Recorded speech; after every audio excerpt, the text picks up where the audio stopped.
So, Konami has dropped a bombshell on us.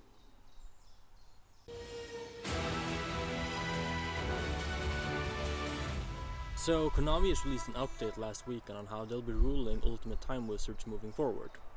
They're making the rules more akin to modern Yu-Gi-Oh!, while still keeping the retro format in a time capsule, with the proper ban list, card pool, dueling field and a turn 1 draw.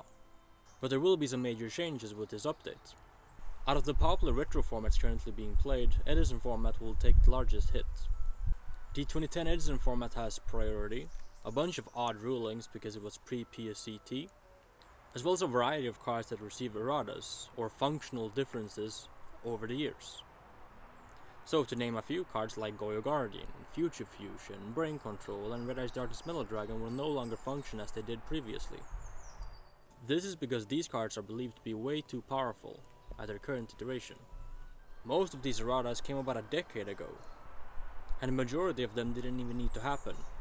But the changes are what they are, so how will this actually impact Edison Format moving forward? Will New Edison be a viable format that people still play? I'm an Ultimate Time Wizard champion, and these are my thoughts. So first of all, I want to touch on player sentiment, and the fundamental trust that is required amongst the players and Konami. People who travel to a YCS do so because they enjoy it, either the environment, or the competition, or a mix of both. As of right now, these changes are only implemented in North America, starting with the NAWCQ. Let's assume for the sake of discussion that these changes will come to Europe. Maybe not before the European Championship, but at least sometime this year. At nearly every, if not all, of the North American Ultimate Time Wizard Championship tournaments, there were some ruling discrepancies. And whether you think these tournaments should be 1-to-1 to what the experience was at SJC Edison, or if you believe that they should be somewhat close to what's actually being played back in the day, well, you're gonna run into some issues. First of all, the rulings back then varied much from event to event. Let's take SJC Edison for example.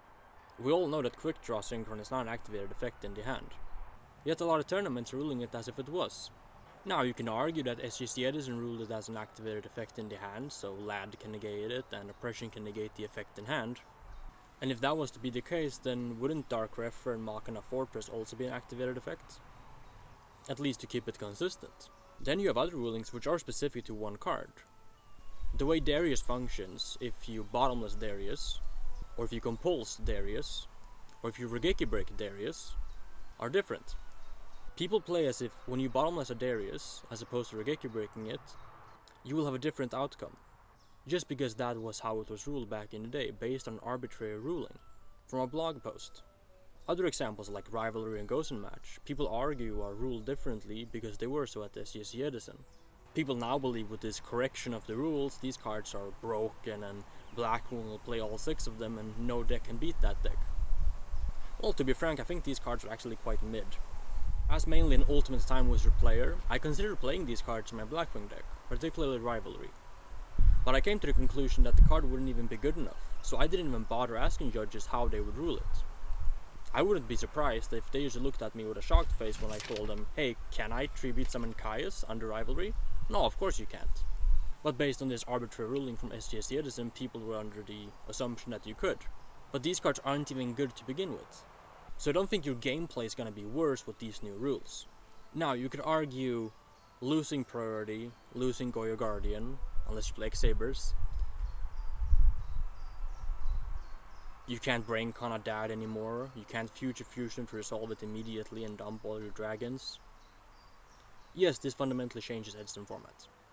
And I agree, it is very unfortunate that these game-changing erratas did happen.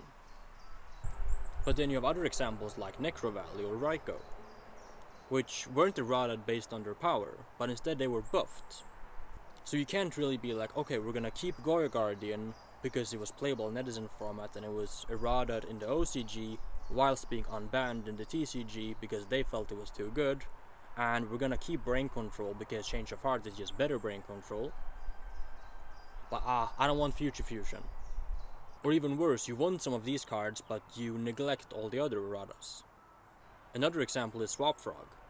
Back before Swap Frog was changed to being a hard once per turn effect, you could bounce it indefinitely. That is not a ruling that is specific to SJC Edison, that's specific to the time period. So if you try to like mix and match and choose some erratas to keep and some to remove and go by some card text and not the others, it's just impossible. Then you're already back to the issue we had first, where a lot of these new judges, they don't know these old rulings. And if you have a player from Modern who wants to play the event, well, they don't know that Swap Fog is infinite per turn. Sure, people know Yugioh, BrainCon, Future Fusion, but what about these more niche cards? From a judge and new player entering into the format, or people who play multiple Time Wizard formats, it is way easier if everything is just under one umbrella. Is that a perfect solution? No, of course not. I would love if we could keep priority and keep these cards like Yugioh Guardian, Future Fusion and Brain Control. Although arguably we could ban Future Fusion and Brain Control to make the format more fun, but then you're just creating a custom format. The good thing about this is now we at least have everything set in stone. These cards will work like they do in Modern, that will never change. Knock on wood, they won't create any more erratas, so we won't have to deal with that again. And we get the bonus of Master Rule potentially having Edison Format. Or maybe even an actual YCS with Edison Format. It is very difficult to find over a dozen viable judges that can rule 2010 Edison Format, as opposed to new Edison Format. So if you want to grow Edison Format and actually bring in new players, we need to adopt these changes. Because for the modern player it is way too difficult to get into old Edison. And for a new judge it is way too difficult to rule old Edison perfectly without making any mistakes. And you can't really go on Pojo and read what Redshift posted 15 years ago. Despite him being a very credible judge and usually being correct in these scenarios, that's not something a judge at a YCS can do. Take for example a player who started in 2022. He, as most of us, grew up with Yu-Gi-Oh, so he watched the anime, played a bit 15 years ago, 20 years ago. But that's his extent of old Yu-Gi-Oh. Most Edison Format players are not players who played competitively in 2010. So these rules with priority and old card rulings is pretty unfamiliar to most players. And it's just something you have to learn.